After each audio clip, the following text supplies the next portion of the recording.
किसान भाई लोग देखें हम लोगन खेती बाड़ी से जुड़ल है और अगर खेती बाड़ी करत है हम लोगन तो थोड़ा सा कुछ बात ऐसा है जौन का ध्यान हम लोगन के देवे के चाहिए।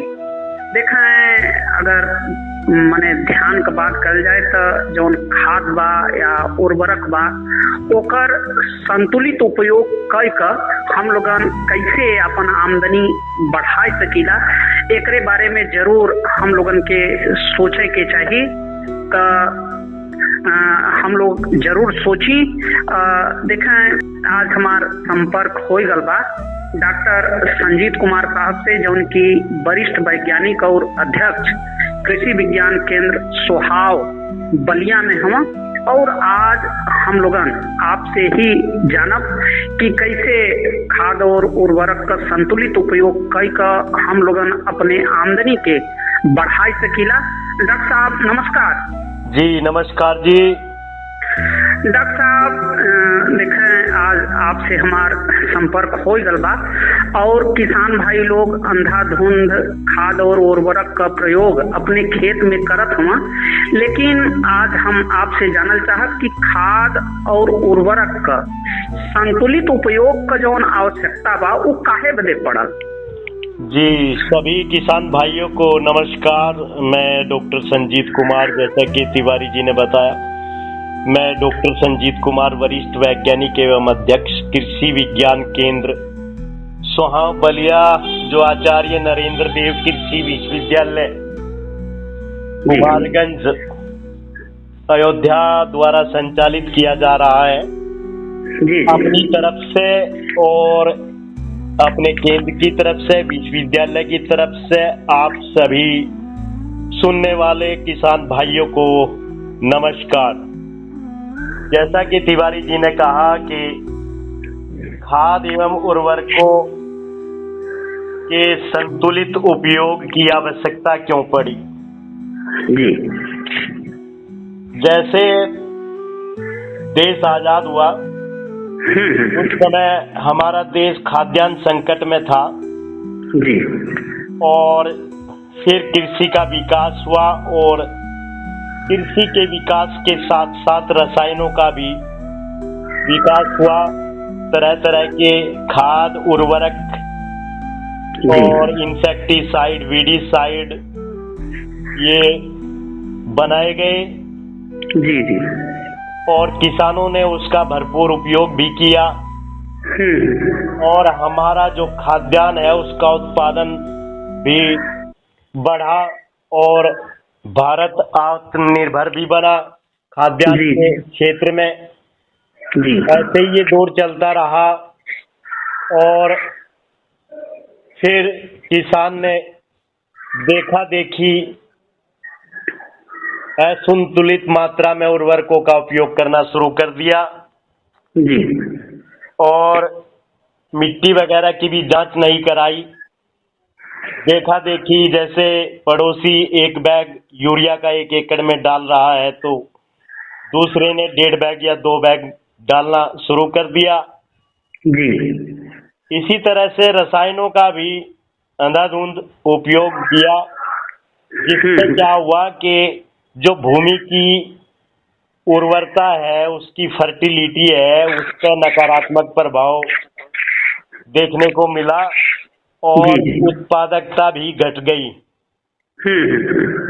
ऐसे ही जो जमीन के अंदर पोषक तत्व मौजूद हैं वो भी अनुपलब्धता के स्तर पर पहुंच गए। और अगर पूरे उत्तर प्रदेश की बात करें तो यहाँ पर जो है नाइट्रोजन फास्फोरस की कमी देखी जा रही है लगभग हर जनपदों में। बिल्कुल डॉक्टर साहब। अच्छा और डॉक्टर साहब जौन अपन किसान भाई लोग बाया उनके ये बतावें कि जौन मिट्टी का जांच बा का अगर वो मिट्टी का जांच करावत ना तो ऐसे उनके लाभ मिल सकला। जी जी जी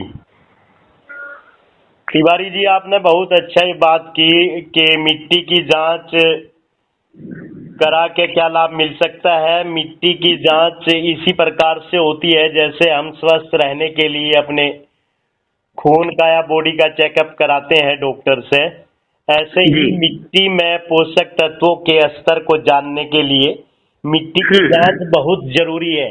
ये कम से कम 2-3 साल के अंतराल पे कराते रहना चाहिए। इससे पता लगता है कि जमीन के अंदर कौन कौन से पोषक तत्व उपलब्ध हैं, उनकी कितनी मात्रा है, कौन से पोषक तत्वों की कमी है, और उसी हिसाब से फिर उसमें रिकमेंडेशन दिया जाता है कि किसान इन उर्वरकों का इतनी इतनी मात्रा में उपयोग करें।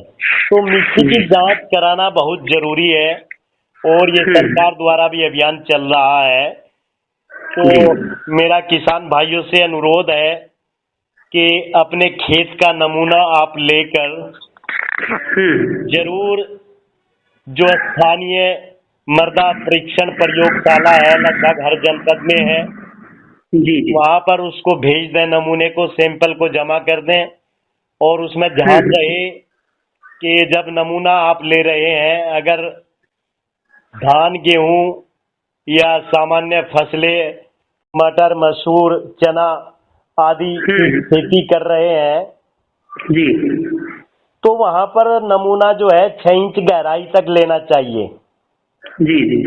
और नमूना ऐसी जगह से ना ले जहाँ पर जैसे पशु मलमूत्र कर रहे हो या कूड़े करकट का कोई ढेर हो या फिर कंपोस्ट आदि का गड्ढा पास में हो तो वहां से न लें। सड़क किनारे से एकदम सटा कर न लें और मेड़ के पास से भी न लें। सड़क से लगभग कम से कम 2-3 मीटर दूरी से, ऐसे ही मेड़ से 2-3 मीटर दूरी छोड़कर आप नमूना लें। और नमूने को लेने के लिए अंग्रेजी अक्षर वी होता है, वी आकार का गड्ढा बनाया जाता है पहले, और फिर ऊपर से लगाकर नीचे तक लगभग 6 इंच या 15 सेंटीमीटर गहराई तक आप नमूना पूरी जो परत है उसकी काटेंगे, ऊपर से लगाकर नीचे तक। और लगभग एक जगह से आधा किलो या 500 ग्राम नमूना लें किसान, और पूरे खेत से 3-4 जगह से नमूना ले लें।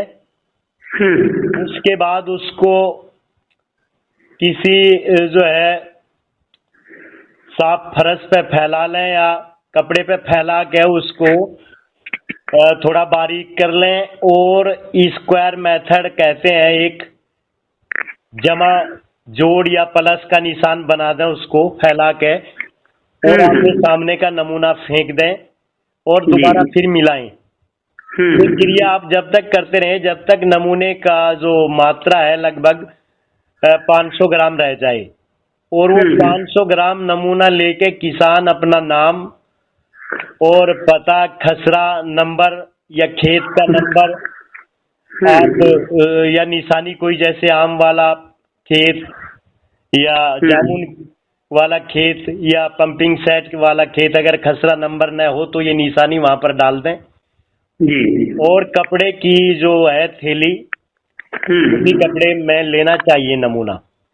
जी, अगर बाई चांस पॉलीथीन का इस्तेमाल करना पड़ रहा है किसी कारणवश, तो एकदम नया पॉलीथीन आप इस्तेमाल करेंगे किसान भाई। पुराना या किसी नमकीन का या नमक का या किसी भी खाद्य सामग्री का या किसी भी दवाई का जो पॉलीथीन है पुराना, वो ना करें। इससे क्या हो सकता है कि वहां पर अडल्ट्रेशन हो सकता है और उसका प्रभाव मिट्टी की जांच में जा सकता है। बिल्कुल तो नमूना लेके आप भिजवा दें, जैसे मैंने बताया, क्षेत्रीय प्रयोगशाला में, और उसकी जो है रिपोर्ट लगभग 10-15 दिन में मिल जाना चाहिए। और जहाँ तक मेरी जानकारी है कि इसमें निःशुल्क मिट्टी का जांच हर एक जनपद में हो रहा है। बिल्कुल। तो ये मिट्टी की जांच जरूर कराएं, इससे हमें पता लग जाएगा कि कौन से पोषक तत्व की कमी है और कौन सा हमारी जमीन में उपलब्ध है। तो उसी हिसाब से फिर खाद एवं उर्वरकों का इस्तेमाल करेंगे। बिल्कुल बिल्कुल डॉक्टर साहब, देखें हम लोगन ये भी जानल चाहब कि जौन उर्वरक का संतुलित उपयोग बा वो अपन किसान भाई लोग कौने प्रकार से करें? जहाँ पर संतुलित उर्वरकों के उपयोग की बात करते हैं तिवारी जी, जो प्राकृतिक खाद है या जैविक खाद जिसको कहते हैं, इसको भी ऐड करना चाहिए किसान को। कम से कम 50% नाइट्रोजन की मात्रा जो है कार्बनिक खादों से या ऑर्गेनिक जो मैन्यूर है उनसे करनी चाहिए। जैसे किसान भाई अगर उनके पास पशु हैं तो अच्छे से सड़ी हुई गोबर की खाद 1 हेक्टेयर में 10 टन 10 टन प्रति हेक्टेयर के हिसाब से करें। इससे लगभग जो है 50 किलोग्राम नाइट्रोजन प्रति हेक्टेयर मिल जाएगी। साथ ही साथ उसमें 25 किलोग्राम फॉस्फोरस भी मिलेगी जी। तो बाकी की जो मात्रा बची हुई है वो DAP, urea, single super phosphate या पोटास की सहायता से आप इस्तेमाल कर सकते हो। साथ ही साथ मिट्टी की जांच तो बताया ही है, उसके आधार पर जैसे उर्वरता का स्तर पता चलता है। अगर किसी खेत में जिंक की कमी है तो वहां पर जिंक सल्फेट 25 किलोग्राम प्रति हेक्टेयर देना चाहिए। और जहां पर सल्फर की कमी है तो सल्फर भी उसमें 20 से 25 किलोग्राम प्रति हेक्टेयर के हिसाब से देना चाहिए जी। जो वास्तविक रेशो वैज्ञानिकों ने बनाया है वो 4-2-1 का है जी जी। अगर किसान भाई किसी खेत में 40 किलोग्राम नाइट्रोजन डाल रहा है जी, तो कम से कम वहां पर 20 किलोग्राम फॉस्फोरस होना चाहिए उसमें मिश्रण में, और 10 किलोग्राम पोटास होना चाहिए। तो 4-2-1 का रेशियो बनाकर आप इस्तेमाल करेंगे तो निश्चित रूप से जो पोषक तत्व हैं वो जो भी फसल हम लोग उगा रहे हैं उसमें उनको मिलते रहेंगे फसल को, और फसल की बढ़वार अच्छी होगी, कोई भी नकारात्मक प्रभाव नहीं होगा। और जब फसल स्वस्थ होगी तो किसान की आय निश्चित रूप से बढ़ेगी, उत्पादन भी उसका बढ़ेगा, साथ ही साथ लागत भी घटेगी। बिल्कुल डॉक्टर साहब जौन खाद और उर्वरक के संतुलित उपयोग हम लोगन करत है जा, तो इनमें जैविक खादन का भूमिका का हो सकल है? जैविक खादों की भूमिका बहुत बड़ी महत्वपूर्ण भूमिका है त्रिपाठी जी। जैविक खाद के अंदर जो है लगभग सारे पोषक तत्व 16 तो वैज्ञानिकों ने खोजे हैं, लेकिन इसके अलावा भी कुछ पोषक तत्व हैं अगर वो सभी जैविक खादों में उपलब्ध होते हैं जी। जैविक खाद की बात करें तो जैसे मैंने बताया सड़ी हुई गोबर की खाद या कंपोस्ट या वर्मी कंपोस्ट या मुर्गी की खाद जी या मछली की खाद, इनका इस्तेमाल किसान जरूर करें। और उसके साथ में लगभग 50% जो है नाइट्रोजन वो जैविक खादों से या कार्बनिक खादों से पूर्ति करें। साथ ही साथ जो बची हुई मात्रा है वो आप लोग रासायनिक उर्वरकों से कर सकते हैं। इसके अलावा जैसे अभी गेहूं की कटाई हो चुकी है या सरसों की भी कटाई हो चुकी है, जो भी हमारी फसलें थी रबी वाली सारी कट चुकी हैं और खेत खाली हैं जी। तो जहां पर सिंचाई के पर्याप्त साधन है वहां पर किसान भाई ढैंचा की बुआई कर सकते हैं, और ये मात्र 45 दिन में तैयार हो जाती है पलटने के लिए। और इसमें जो हरी खाद है ढैंचे की लगभग 40 से 70 किलोग्राम नाइट्रोजन प्रति हेक्टर जमीन में लगभग 45 दिन में एकत्रित हो जाती है क्योंकि आप लोग सभी जानते हैं किसान भाई के जो भी दलहनी फसल है, जैसे ढैंचा भी दलहन वर्ग में आता है, तो इसमें राइजोबियम नाम के जो बैक्टीरिया हैं वो पाए जाते हैं इसकी जड़ों में। वो ढैंचा की पौधों की जड़ों में ग्रंथियां बनाकर रहते हैं और वातावरण की जो नाइट्रोजन लगभग 78% वातावरण में घूम रही है हवा में, उसको वो इकट्ठा करते रहते हैं जमीन में। ठीक है। और इस प्रकार से जैसे 40 से 70 किलोग्राम नाइट्रोजन मात्र 45 दिन में इकट्ठी हो सकती है। साथ ही साथ अन्य पोषक तत्व भी उसमें ऐड होंगे, क्योंकि लगभग सारे पोषक तत्व मौजूद होते हैं जितने भी ये प्राकृतिक खाद है। और इसके बाद जैसे ही फसल आपकी लगभग 3.5-4 फीट की हो जाए, वो 45 दिन में इतनी हो जाती है, तो उसकी पलटाई कर दें और पलटाई करके उसमें पानी अच्छे से लगा दें और सिर्फ 1 सप्ताह छोड़ दें। उसके बाद धान की रोपाई उसमें कर सकते हैं, तो इससे बहुत अच्छी फसल आपकी होगी और उर्वरकों की भी बचत होगी। यहाँ पर 50% सीधा उर्वरक बचा सकते हैं अगर ढैंचे की खाद का इस्तेमाल हरी खाद का कर रहे हैं किसान भाई। बिल्कुल डॉक्टर साहब उर्वरक का संतुलित उपयोग में जो अपन फसल चक्र बा एक का भूमिका हो सकल है। हाँ, फसल चक्र का भी बड़ा महत्व है पोषक तत्व प्रबंधन में और संतुलित उर्वरकों के उपयोग में। फसल चक्र में जैसे दलहनी फसल या अनाज वाली फसलें, नॉन लेग्यूम क्रॉप, दलहनी फसल अगर हमने उगाई है पहले, तो कोशिश करें कि अगली जो फसल है वो दलहन वर्ग से होनी चाहिए। और दलहन वर्ग आप जानते ही हैं, दलहन वर्ग में राइजोबियम बैक्टीरिया पाया जाता है उनकी जड़ों में, और वो वातावरण की नाइट्रोजन को जमीन के अंदर इकट्ठा करता रहता है। साथ ही साथ जितनी भी दलहनी फसलें हैं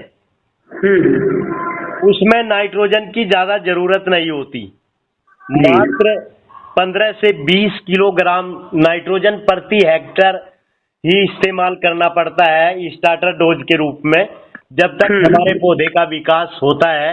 उसके बाद फिर जड़ों में ग्रंथियां बननी शुरू हो जाती हैं, वो अपना भरण पोषण तो करती ही हैं वो फसलें दलहनी। साथ ही साथ आगे आने वाली जो फसल है उसके लिए भी वहाँ पर अच्छी मात्रा में लगभग 40 से 70 किलोग्राम नाइट्रोजन प्रति हेक्टर जमीन में ऐड कर देती है। तो किसान भाइयों से मेरा यही अपील है कि आप फसल चक्र को अपनाएं और उसमें दलहनी फसल जरूर ऐड करें। वैसे अभी सीजन आने वाला है, जहाँ पर जल भराव की समस्या नहीं है वहाँ पर किसान भाई अरहर की खेती कर सकते हैं। और सभी जनपदों में अरहर की खेती होती है, तो अरहर की खेती भी किसान लोग कर सकते हैं अभी आगे आने वाले सीजन में। या दूसरी फसलें हैं जैसे उड़द है या मूंग है या लोबिया है, इसको भी बुआई करके आप लाभ उठा सकते हो। बिल्कुल डॉक्टर साहब। अच्छा डॉक्टर साहब, उर्वरक के संतुलित जौन उर्वरक का हम लोगन प्रयोग करत है, जैसे भूमि उर्वरता प्रबंधन में जौन पशुपालन बा, एकर का महत्व बा, एकरे बारे में भी थोड़ा सा अपने किसान भाई लोगन के बताए दें। जी, पशुपालन का बड़ा महत्व है, क्योंकि कृषि एवं पशुपालन एक दूसरे का पूरक है। पहले से ही प्राचीन काल से हमारे देश में पशुओं का पालन हो रहा है और गाय को माता के रूप से भी जाना जाता है, पूजा भी होती है। इसके पीछे एक वैज्ञानिक तथ्य ये भी है कि अगर किसान भाई लोग पशु पालते रहेंगे खेती बाड़ी के साथ साथ, तो उनको दूध तो मिलेगा ही मिलेगा, उनको गोबर मिलेगा। गोबर एक अमूल्य प्राकृतिक उपहार है, प्रकृति का दिया हुआ। और गोबर को फिर विभिन्न रूपों में जैसे वर्मी कंपोस्ट बनाकर या कंपोस्ट बनाकर, है ना, अगर पशु है वर्मी कंपोस्ट वो बना सकता है, कंपोस्ट बना सकता है, उसका जीवामृत बना सकता है, घन बीजा अमृत बना सकता है, तो उनका इस्तेमाल खेत में करता रहेगा। साथ ही साथ अगर पशुपालन है, जैसे गैस की समस्या अभी पिछले दिनों कुछ देखी गई, तो बायोगैस प्लांट भी किसान भाई लगा सकते हैं, और इससे क्या होगा कि जो ताजा गोबर है वो बायोगैस प्लांट में जाता रहेगा, वहां से खाना बनाने के लिए या रोशनी के लिए गैस मिलती रहेगी। जो बायोगैस सैलरी है वो खेत में आप इस्तेमाल करते रहेंगे, और इससे जो है भूमि की उर्वरता में बड़ा लाभ होगा। साथ ही साथ जब पशुपालन करेगा किसान तो इसको रोजगार भी एक अतिरिक्त मिलता रहेगा।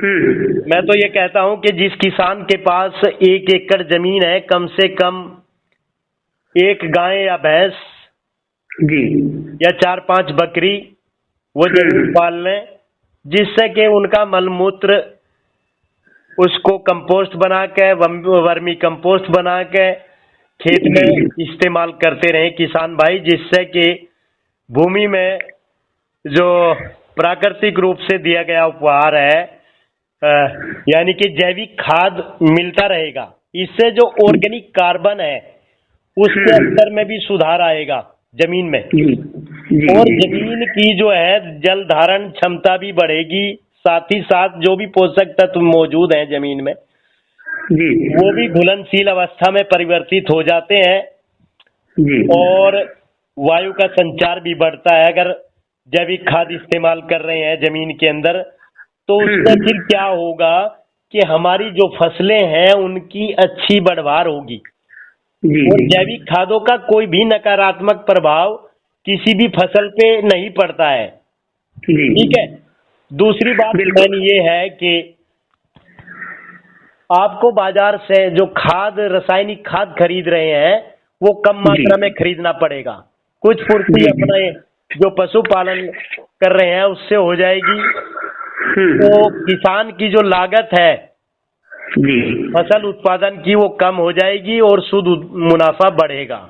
जी तिवारी। बिल्कुल डॉक्टर साहब जौन किसान भाई लोग भूमि के जौन अपन माटी बा, भूमि बा, एकरे प्रति इकाई क्षेत्रफल से शुद्ध आय बढ़ावे बदे का कर सकना?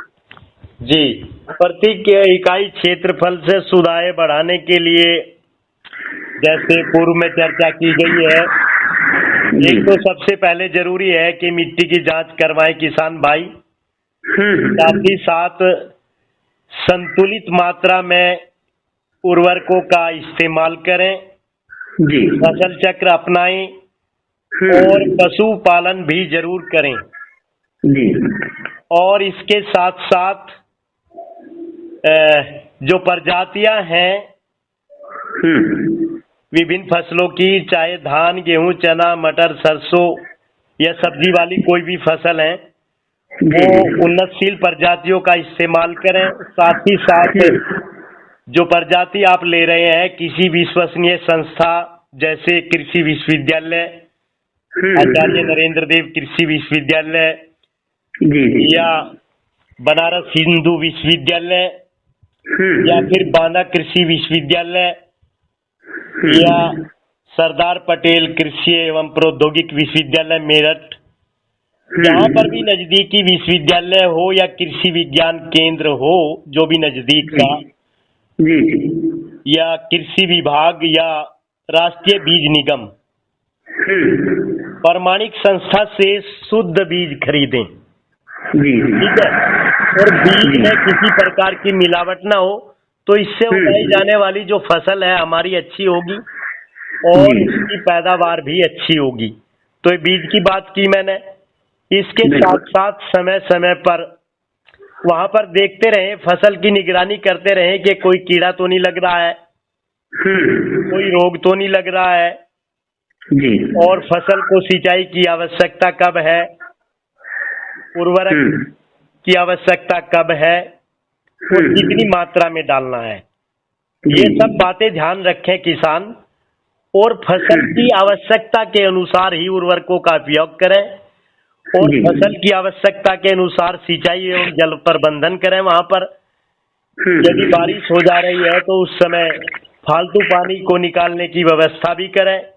साथ ही साथ अगर कोई कीड़ा लग रहा है तो उसका भी उचित निदान करें। जैसे जैविक की बात करें तो अगर किसान भाई स्वस्थ फसल में ही नीम का तेल 3 मिलीलीटर प्रति लीटर के हिसाब से, जो 1500 ppm का आता है नीम ऑयल, 3 मिलीलीटर 1 लीटर पानी में मिलाना है।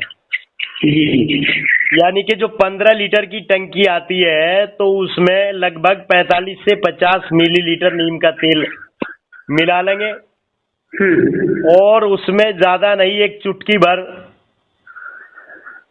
सोडा, वॉशिंग पाउडर, कोई भी ज्यादा नहीं मिलाना, सिर्फ एक चुटकी भर, जिससे कि पानी और तेल आपस में मैच कर जाए थोड़ा, और उसका स्प्रे करें शाम के समय।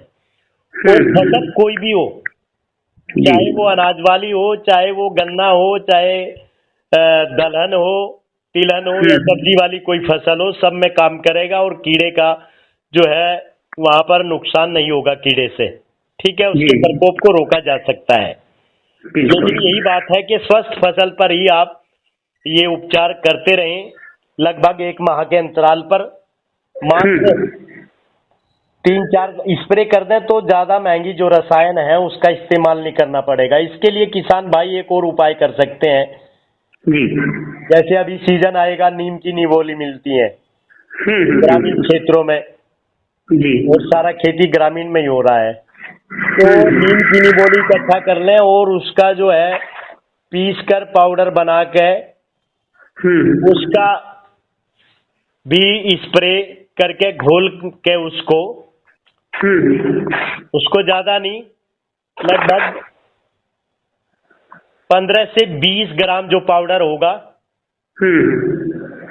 वो प्रति लीटर पानी में मिलवा दें और इसको फिर आप स्प्रे करेंगे तो निश्चित रूप से कीड़े का नियंत्रण हो जाएगा। रोगों की बात करें तो सबसे पहली बात है कि बीज जो है रोग मुक्त होना चाहिए। ये ध्यान रहे कि जहां पर पहले रोग लगा था वहां पर उस खेत से बीज नहीं इकट्ठा करें, रोग मुक्त होना चाहिए। फिर भी सुरक्षा के लिए जो रसायन है कुछ बीज उपचार करने के लिए, जैसे कार्बेंडाजिम है या थीरम है या वीटावैक्स है या बेनलेट है, जो भी फंजीसाइड किसान को उपलब्ध हो मिले, उसका 2.5 ग्राम मात्रा प्रति किलोग्राम बीज के हिसाब से मिलाकर उपचारित कर दे और उपचार के बाद ही बुआई करे, जिससे कि फंगस से जो लगने वाले रोग हैं जमीन में उसका प्रकोप न हो। ठीक है, बिल्कुल डॉक्टर साहब, चलत चलावत अपने किसान भाई लोगन से का कहल चाहिए, उनके का सहेजल चाहिए। तिवारी जी, मैं यही सभी किसान भाइयों से अनुरोध करना चाहूंगा कि जो सरकार का मिशन है, प्रदेश सरकार का भी और केंद्र सरकार का भी और आज की मांग भी है यही कि जो भी फसल उगा रहे हैं आप उसमें संतुलित मात्रा में उर्वरकों का उपयोग करें। साथ ही साथ जो हमारे जैविक खाद हैं उनको भी जरूर उसमें ऐड कर दें और समय समय पर जहां पर संभव हो हरी खाद भी उगाएं और फसल की निगरानी करते रहें, क्योंकि किसान का ड्यूटी जो होता है ये 24 आवर का होता है, 24 घंटे का। अगर अचानक कहीं बरसात आ जाए और हमारा अनाज बाहर पड़ा है थ्रेसिंग करके, तो उसको रात के 12 बजे या 2 बजे 3 बजे भी रखना होगा अंदर। तो निगरानी बहुत जरूरी है और अलर्ट जरूरी है और फसल को वो देखते रहें, रोज नहीं देखें तो कम से कम वीकली वहां पर किसान खुद अपने आप साप्ताहिक राउंड वहां पर लगाते रहें, खेत पर जरूर जाएं और उसको देखें कि फसल क्या कह रही है। फसल खुद बोलती है कि मुझे पानी की जरूरत है, कीड़ा लगा है तो वो खुद वहां पर दिखाई देगा। अगर रोग लगा है तो खुद दिखाई देगा। तो किसान भाई निगरानी करते रहें, जिससे उसकी फसल स्वस्थ होगी, और फसल स्वस्थ होगी तो उसका उत्पादन प्रति यूनिट एरिया, प्रति इकाई क्षेत्रफल से उत्पादन उसको अच्छा मिलेगा। साथ ही साथ अगर सारे प्रबंधन क्रियाएं हम समय समय पर करते रहेंगे तो उसका लागत भी घट जाएगा। कई बार ऐसा होता है कि जब कीड़े का या रोग का प्रकोप हो जाता है और हमारी फसल लगभग 25 से 30% चौपट हो जाती है, उस समय हम दवाई या महंगे महंगे रसायन का इस्तेमाल करते हैं तो उतना लाभ नहीं होता, काफी सारा नुकसान हो जाता है। तो स्वस्थ फसल का ही आप निगरानी करके उसका उचित उपचार करते रहें, जिससे आपका प्रति यूनिट एरिया में, प्रति इकाई क्षेत्रफल में उत्पादन भी बढ़ेगा, साथ ही साथ लागत भी घटेगी, जिससे किसान की जो शुद्ध आय है वो निश्चित रूप से बढ़ेगी। जी तिवारी जी।